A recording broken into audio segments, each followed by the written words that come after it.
Guys, welcome to Macbeth Lesson 17. And the objectives today are we're going to recap the events of Act 2 that have happened so far. We're going to skip a bit of Act 2, Scene 3. Don't really want to come back to it later in the term. It's just one of those parts of the play that's kind of extra complicated. And it doesn't really it's not really needed in terms of the plot or the story or the character development. It's like a bit of a standalone scene, the first half of Act 2, Scene 3. So we're going to come back to it later when we can sit down together in a classroom. The third thing we're going to do is we're going to read the main part of Act 2, Scene 3, and obviously we're going to make some reading notes so you've got something in your books or on paper to refer back to. Okay, so here is the recap for Act 2. Act 2 so far. The castle's very quiet in Scene 1. Everyone should be in bed. Remember, it's after the kind of partying ended. Banquo and Fleance are still awake, and so is Macbeth. They have a short conversation with Banquo and his son leave the stage. Macbeth has a vision of a floating and blood-stained dagger. A bell rings, and that means it's time to go murder Duncan. In Scene 2, Lady Macbeth is waiting for Macbeth to return from the murder. She's a mixture of confidence and nervous anxiety. Macbeth arrives and he's in shock. He's troubled by his inability to say amen, and the voice that he heard say Macbeth does murder sleep. He's also brought the murder weapons with him. Lady Macbeth sorts out this mistake. They go to bed while someone, we're not sure who yet, is repeatedly knocking on the south entrance door. Now, in Act 2, Scene 3, the first part of this scene is about that door knocking. And the person who's knocking the door is a character called Macduff. Now, in the first part of Act 2, Scene 3, the porter, who is on this page at the moment, talking to Macduff, he has quite a long monologue about being a porter. And he imagines in this monologue that he's opening the gates of hell to let people into hell, basically. So he's like he's the gatekeeper to hell. So kind of a strange idea, but he's very drunk, and that's the idea. Then it's meant to be funny, okay. But like I said, we're going to look at that particular speech when we're back in school. Here, though, we'll pick up Act 2, Scene 3, coming in at kind of a midpoint in the action. So the porter opens the gate, and on come Macduff and Lennox. Macduff says, "Was it so late, friend, ere you went to bed, that you do lie so late?" Porter, "Faith, sir, we are carousing till the second cock, and drink, sir, is a great provoker of three things." Macduff, "What three things does drink especially provoke?" Porter, "Marry, sir, nose, painting, sleep, and urine. Lechery, sir, it provokes and unprovokes. It provokes the desire, but it takes away the performance. Therefore, much drink may be said to be an equivocator with lechery. It makes him, and it mars him. It sets him on, and it takes him off. It persuades him, and disheartens him. Makes him stand to, and not stand to. In conclusion, equivocates him in a sleep, and giving him the lie, leaves him." So that's a little example of how the porter speaks there. Uses quite rambling language, and often it's quite confusing what he's going on about. But the modern English translation that you can see here does give you the translation of what he just said, as you can see in that speech. There's quite a bit of rudeness and quite a bit of kind of inappropriate language and topics for this kind of conversation. So that's why he's funny. He's funny because he's just quite inappropriate and quite rude. Macduff says, "I believe drink gave thee the lie last night." Porter, "That it did, sir. The very throat of me, but I requited him for his lie, and I think, being too strong for him, though he took up my legs some time, yet I made a shift to cast him out." Basically, that just means he was violently sick because he drank so much alcohol. Macduff, "Is thy master stirring?" Enter Macbeth. "Our knocking has awaked him. Here he comes." Lennox, "Good morrow, noble sir." Macbeth, "Good morrow, both." Macduff, "Is the king stirring, worthy thane?" Interesting use of dramatic irony. Macbeth, "Not yet. Macduff.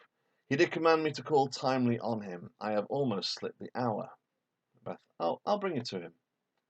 Macduff. I know this is a joyful trouble to you, but yet 'tis one. Macbeth. The labour we delight in physics pain. This is the door. Macduff. I'll make so bold to call, for 'tis my limited service. Exit Macduff. So he's gone off stage to go into Duncan's bedroom to wake him up. Lennox. Goes the king hence today? He does, he did appoint so. Lennox. It's quite an important speech here from Lennox as he talks about the weather overnight. The night has been unruly. Where we lay, our chimneys were blown down, and as they say, lamentings heard in the air, strange screams of death, and prophesying with accents terrible of dire combustion and confused events, new hatched in so woeful time. The obscure bird clamoured at the livelong night. Some say the earth was feverous and did shake. Macbeth says, "'Twas a rough night." The next, my young remembrance cannot parallel a fellow to it. Enter Macduff. He's seen Duncan's murdered body. Oh, horror, horror, horror! Tongue nor heart cannot conceive nor name thee. Macbeth and Lennox together. What's the matter? Confusion now hath made his masterpiece. Most sacrilegious murder hath broke ope the Lord's anointed temple and stole thence the life of the building.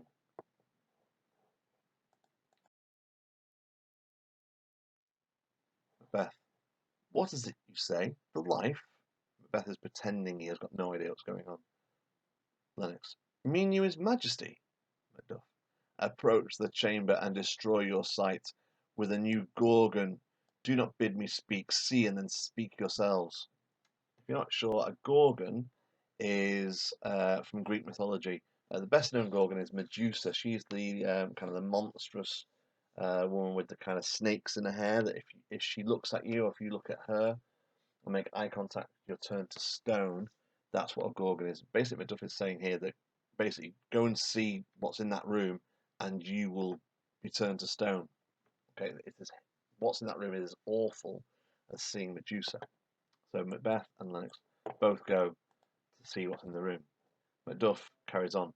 Awake, awake! Ring the alarm bell! Murder and treason, Banquo and Donalbain, Malcolm, awake! Shake off this downy sleep, death's counterfeit, and look on death itself. Up, up, and see the great doom's image. Malcolm, Banquo, as from your graves, rise up and walk like sprites to countenance this horror. Ring the bell. And the bell rings, and on comes Lady Macbeth. Lady Macbeth. What's the business? That such a hideous trumpet calls to parley. The sleepers of the house, speak, speak. Macduff. Oh, gentle lady. Very ironic. 'Tis not for you to hear what I can speak. The repetition in a woman's ear would murder as it fell. Enter Banquo. Oh, Banquo, Banquo, our royal master's murdered. Lady Macbeth. Woe, alas! What, in our house? Strange thing to say. She's concerned that it's happened in her place, where they live, rather than the actual act of murder itself. She seems to have got priorities a bit wrong there. Maybe she's just trying to pretend to be like a domesticated kind of woman, and the only thing she thinks about, or she's trying to demonstrate that, the only thing she thinks about is the house, because that's her area of expertise. That's the only area in society that she's allowed to have any kind of influence over. Banquo. Too cruel anywhere. Dear Duff, I prithee, contradict thyself, and say it is not so. Moving on. Enter Macbeth, Lennox, and Ross. They've just come back out of Duncan's bedroom. Macbeth speaks. Had I but died an hour before this chance, I had lived a blessed time. For from this instant there's nothing serious in mortality. All is but toys. Renown and grace is dead. The wine of life is drawn, and the mere lees is left this vault to brag of. Quite poetic language there from Macbeth. Perhaps he's overdoing it a little bit. Perhaps he's almost like it's pre-prepared, this speech. He's trying to demonstrate how badly he feels at the sight of seeing Duncan's dead body, and his language is full of kind of hyperbole, and he's trying to demonstrate his feelings, but it's coming across a little bit over the top. Basically saying that his life is over. There's nothing left to live for now that Duncan's dead. Everything now is just meaningless and trivial compared to what it was before. And it's like the wine of life has gone, and all that's left is the dregs, the kind of the bitter waste kind of juice at the bottom of the glass. That's all that's left now. They're not the enjoyable bit of wine, but the kind of the hideous, bitter, vinegary taste that's left at the bottom. Enter Malcolm and Donalbain. Remember, these are Duncan's sons. Donalbain, what's amiss? Beth, you are and do not know it. The spring, the head of the fountain of your blood is stopped. The very source of it is stopped.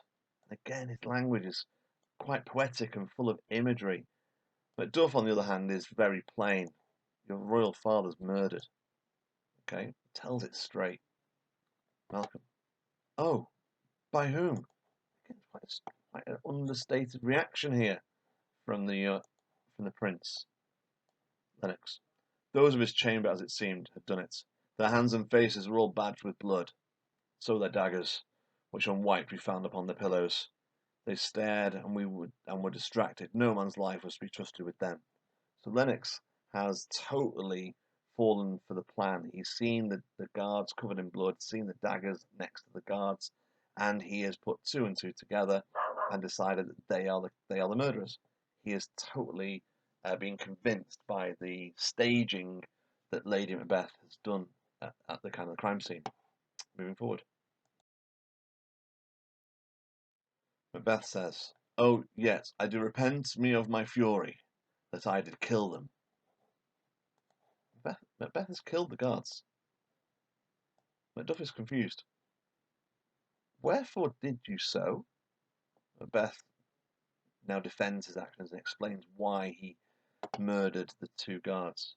Who can be wise, amazed, temperate, and furious, loyal and neutral in a moment? No man. The expedition of my violent love outrun the pause of reason.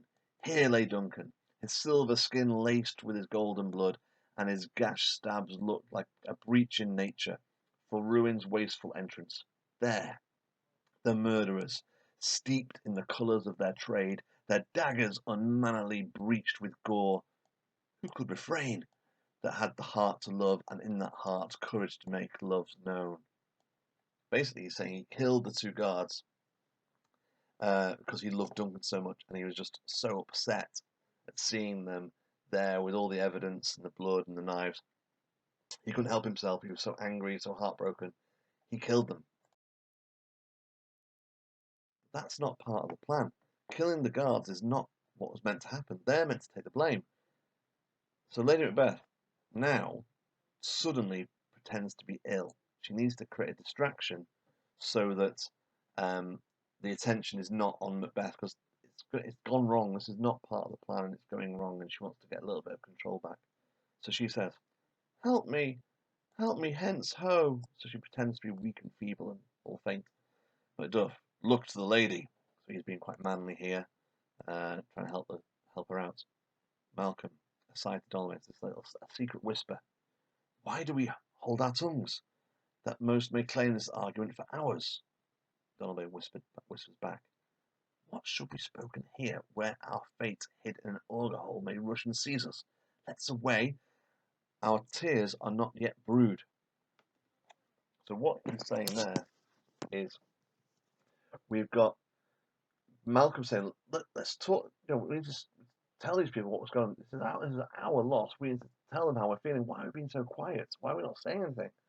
Donalbain saying, look, we don't know who we can trust in this situation. We don't know which of these guys is the killer. We're best off kind of keeping quiet and getting upset and emotional later when we're safe.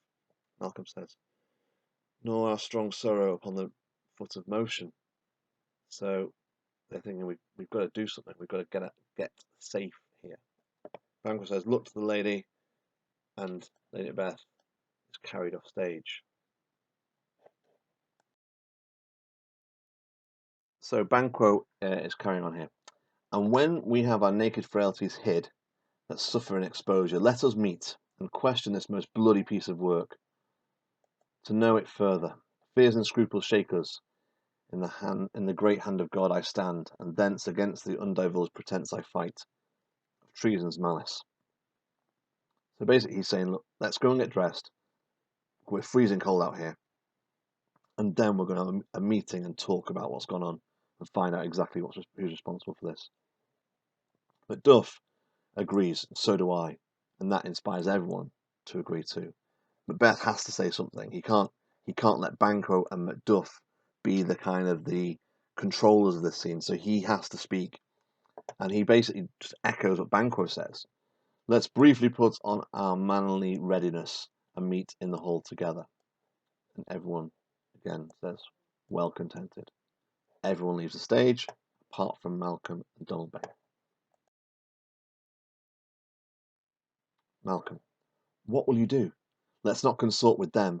To show an unfelt sorrow is an office which the false man does easy. I'll to England. That's where Malcolm plans to run away to. He thinks he's going to be safe in England. Donalbain, to Ireland I. Our separate fortune shall keep us both the safer. Where we are, there's daggers in men's smiles. The near in blood, the nearer bloody. So he's basically saying there, we can't trust any one of these guys. You know, they're smiling at us, they're going to pretend to be nice to us, but there's daggers in those smiles. It's almost like saying, you know, our dad was too trusting, we can't make the same mistake. Malcolm finished off the scene. This murderous shaft that's shot hath not yet lighted, and our safest way is to avoid the aim. Therefore to horse, and let us not be dainty of leave-taking, but shift away. There's a warrant in that theft, which steals itself when there's no mercy left. Nice little rhyming couplet at the end there to signify the end of the scene. And you know, he's basically saying that we've no point in saying goodbye. We're not going to do the good manners thing here. We're not going to say goodbye to everybody. We're not going to say thank you to Lady Macbeth for looking after us. We're just going to get on our horses and leg it. And that's what they do. And that is the end of the scene. So these are the notes that you need to get down, guys. There's kind of 8 big points. The first one is the porter starts the scene and his comedy, silly, drunken speech creates a contrast to the horrific discovery that's about to happen. And like I said, that's the bit we'll look at some later date. Point 2, overnight the weather has been terrible, and that is an example of pathetic fallacy, where the weather or nature matches the mood. So because the king's being murdered, nature's gone crazy, and there's been storms and awful winds and etc. etc. One of the third thing to notice in this scene is Macbeth's attempt to be normal. This is before Duncan's discovered, and he's just trying to make it seem like it's just an ordinary morning, and there's nothing too major happening and so on. He's trying to just look like relaxed and quite chill. But obviously Macduff then discovers the murdered Duncan, and he comes back on stage horrified, showing genuine emotion at the death of the king. The bloodstained guards are thought to be guilty. Lennox is who makes that comment. But Macbeth then explains that he's murdered them in rage, and he's demonstrating that he's not in control of his actions. He's gone a bit become a loose cannon here.